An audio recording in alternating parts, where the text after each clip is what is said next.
বাদ দিতেই হবে মুস্তাফিজুর রহমানকে। সাম্প্রতিক ঘটনার পরিপ্রেক্ষিতে নিজেদের অবস্থান স্পষ্ট করে জানিয়ে দিল বিসিসিআই। বোর্ড সচিব দেবজিৎ শইকিয়া সংবাদ সংস্থা এএনআইকে জানিয়েছেন যে বিসিসিআই থেকে কলকাতা নাইট রাইডার্সকে জানানো হয়েছে মুস্তাফিজুর রহমানকে ছেড়ে দিতে হবে, বদলে অন্য কোনো প্লেয়ারকে চাইলে তারা নিতে পারে। ওপার বাংলার মৌলবাদীদের আগ্রাসন আর ধর্মের নামে হানাহানিতে নিরাপত্তাহীনতায় ভুগছে সংখ্যালঘুরা, জানিয়ে ক্ষুব্ধ ক্রিকেট প্রেমীদের একাংশ। এবছর রেকর্ড ৯.২ কোটি টাকায় বাংলাদেশের অন্যতম সেরা পেসারকে দলে নিয়েছে নাইটরা। কিন্তু মুস্তাফিজুরকে খেলানোয় প্রবল আপত্তি হিন্দুত্ববাদী দলগুলির। এই নিয়ে তীব্র বিতর্ক চলছে ক্ষুব্ধ ক্রিকেট প্রেমীদের একাংশ।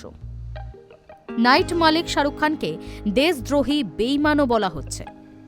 বিসিসিআইয়ের এক সূত্র প্রাথমিকভাবে জানিয়েছে বিষয়টা বোর্ডের হাতে নেই, কারণ বাংলাদেশিরা আইপিএলে খেলতে পারবে না।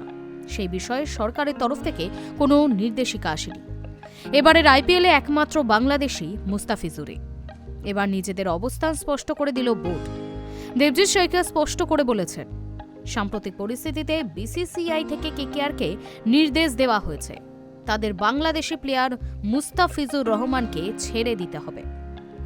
তবে বিসিসিআই এটাও তাদের বলেছে, যদি তারা কোনো বিকল্প প্লেয়ার চায় তাহলে বোর্ড সেটার অনুমতি দেবে। Hi news network.